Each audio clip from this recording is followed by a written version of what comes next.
ഇന്ന് ഈ വീഡിയോയിൽ നമ്മൾ ഡിസ്കസ് ചെയ്യാൻ പോകുന്നത് moment of inertia of a thin uniform circular disk.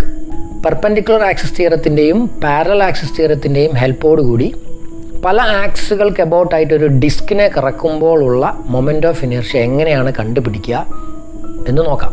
Kerala board എക്സാമിന് വന്ന ഒരു ക്വസ്റ്റ്യൻ ഇങ്ങനെയായിരുന്നു: if moment of inertia of A circular disk about an axis passing through its center and perpendicular to its plane is mr square by 2. Then calculate the moment of inertia of the disk about any diameter and about a tangent perpendicular to its plane. ഒരു ഡിസ്കിൻ്റെ സെൻറ്ററിലൂടെ കടന്നു പോകുന്നതും ആ ഡിസ്കിൻ്റെ പ്ലെയിന് perpendicular ആയിട്ടുള്ളതുമായ ഒരു ആക്സിസിന് എബൌട്ടായിട്ട് കറങ്ങുമ്പോഴുള്ള moment of ഇനേർഷ്യയാണ് ക്വസ്റ്റ്യനിൽ തന്നത്. അത് I=mr²/2 എന്നാണ് തന്നിരിക്കുന്നത്. ഒരു റിങ്ങിനെ പോലെ തന്നെ ഡിസ്കും നമുക്ക് 4 തരത്തിലാണ് കറക്കാൻ പറ്റുന്നത്. ഒന്ന് നമ്മൾ ഓൾറെഡി പറഞ്ഞു. രണ്ടാമത്തത് എബൌട്ട് എനി ഡയമീറ്റർ, ഇതാണത്. ഡയമീറ്ററിന് എബൌട്ടായിട്ട് ഇങ്ങനെയാണ് കറങ്ങുക. പിന്നെ ഉള്ളത് about a tangent perpendicular to its plane ആണ്, അത് ഇതാണ് ആ സിറ്റുവേഷൻ. പിന്നെ ഉള്ളത് about a tangent parallel to its plane, ഇതാണ് ആ സിറ്റുവേഷൻ ഇങ്ങനെ കറങ്ങുമ്പോൾ. അപ്പോൾ എങ്ങനെയാണ് ഈ മൊമെൻ്റ് ഓഫ് ഇനേർഷ്യകളെല്ലാം കണ്ടുപിടിക്കാൻ നോക്കാം.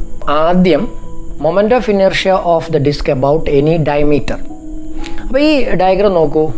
ഇങ്ങനെ കറങ്ങുമ്പോഴുള്ള മൊമെൻ്റ് ഓഫ് ഇനേർഷ്യയാണ് നമുക്ക് തന്നിട്ടുള്ളത്. അത് mr²/2 ആണ്. റിങ്ങിൻ്റെ കേസിൽ ചെയ്തിട്ടുള്ളതുപോലെ മ്യൂച്വലി പെർപെൻഡിക്കുലർ ആയിട്ടുള്ളതും പ്ലെയിനിൽ തന്നെ കിടക്കുന്നതുമായ 2 ആക്സിസ് എടുത്ത് ഞാനത് റൊട്ടേറ്റ് ചെയ്ത് എനിക്ക് കിട്ടുന്ന മൊമെൻ്റ് ഓഫ് ഇനേർഷ്യ ഇത് ID. അതേ എഫക്റ്റ് തന്നെയാണ് നമുക്ക് രണ്ടാമത് ഈ ആക്സിസിന് അബൌട്ടായിട്ട് കറക്കിയാലും ഉണ്ടാവുക, അതും ID ആണ്. By perpendicular axis theorem IZ = IX + IY. ഇവിടെ IZ തന്നിട്ടുണ്ട്. mr²/2 = ID + ID. കാരണം 2 മൊമെൻ്റ് ഓഫ് ഇനേർഷ്യയും സെയിം ആണ്, because it is about it's any diameter. mr²/2 = 2ID. നമുക്ക് കണ്ടുപിടിക്കേണ്ടത് ID = mr² ഈ 2 ഇങ്ങോട്ട് പോകുമ്പോൾ 4. ഈ ഇക്വേഷനെ നമുക്ക് I = mk² എന്ന ഇക്വേഷനോട് കമ്പയർ ചെയ്ത് കഴിഞ്ഞാൽ നമുക്ക് കിട്ടും radius of gyration of the disc in this situation, that is m അല്ലാത്തതെല്ലാം k², ദാറ്റ് ഈസ് r²/4. അങ്ങനെയാണെങ്കിൽ k എത്ര കിട്ടുക? √r²/4, that is k = r/2. അടുത്തത് moment of inertia of disc about a tangent perpendicular to its plane. ഞാനിവിടെ ആ figure വരച്ചിട്ടുണ്ട്. ഈ ഡയഗ്രത്തിൽ ശ്രദ്ധിക്കുക. നമുക്ക് കണ്ടുപിടിക്കേണ്ടത് ഈ ആക്സിന് എബൌട്ടായിട്ട് ഈ ഡിസ്ക് കറങ്ങുമ്പോഴുള്ള മൊമെൻ്റ് ഓഫ് ഇനേർഷ്യയാണ്, അതായത് IT ആണ്. അതിനുവേണ്ടി ഞാനിവിടെ ഒരു ആക്സിസ് എടുത്തിരിക്കുന്നു. ഈ ആക്സിസിൻ്റെ പ്രത്യേകത നമുക്ക് കണ്ടുപിടിക്കേണ്ട ആക്സിസിന് പാരലാണ്. മാത്രമല്ല ഈ ഡിസ്കിൻ്റെ സെൻറ്റർ ഓഫ് മാസിലൂടെയാണ് അത് കടന്നു പോകുന്നത്. അപ്പോൾ നമുക്കിവിടെ പാരലൽ ആക്സിസ് തിയറം അപ്ലൈ ചെയ്യാം. This is the distance between these 2 parallel axes.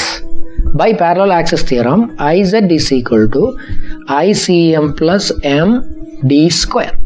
ഇവിടെ D എന്നാൽ ഇതിന് രണ്ടിൻ്റെ ഇടയിലുള്ള ഡിസ്റ്റൻസ് എന്നാൽ R ആണ്.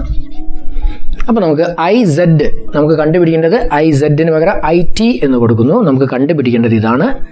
ICM-ന് പകരം സെൻറ്റർ ഓഫ് മാസിലൂടെ കടന്നു പോകുന്ന ആക്സിസിന് അബൌട്ട് ആയിട്ടുള്ള മൊമെൻ്റ് ഓഫ് ഇനേർഷ്യ ക്വസ്റ്റ്യനിൽ തന്നിട്ടുണ്ട്.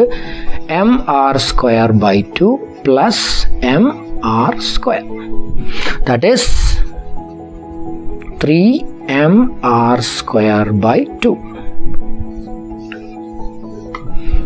ഈ ഇക്വേഷനെ നമുക്ക് I = mk² എന്ന ഇക്വേഷനുമായിട്ട് കമ്പയർ ചെയ്താൽ നമുക്ക് radius of gyration of the disc in this situation കിട്ടും. ദാറ്റ് ഈസ് k² = m അല്ലാത്തതെല്ലാം k². അപ്പോൾ 3r²/2. അങ്ങനെയാണെങ്കിൽ k = √3r²/2 അല്ലെങ്കിൽ k = r√3/2.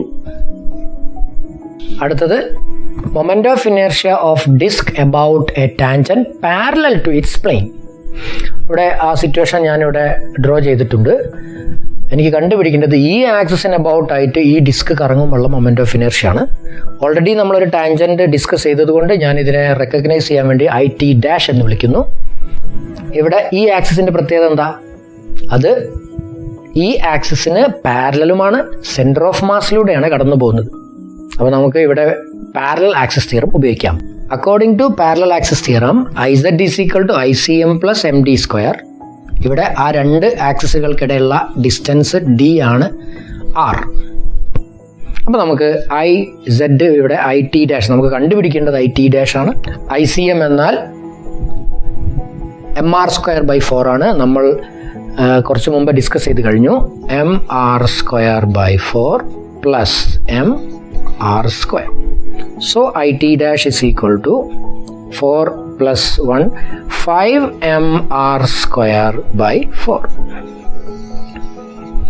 ഈ ഇക്വേഷനെ നമുക്ക് I = mk² എന്ന ഇക്വേഷനുമായി കമ്പയർ ചെയ്താൽ നമുക്ക് റേഡിയസ് ഓഫ് ഗൈറേഷൻ കണ്ടുപിടിക്കാം. m അല്ലാത്തതെല്ലാം k² ആണ്. So k² = m ഇതല്ലാത്തതെല്ലാം 5r²/4. So k = √5r²/4 അല്ലെങ്കിൽ k = √5/√4 കാണുമ്പോൾ നമുക്ക് 2 ആണ് കിട്ടുക R.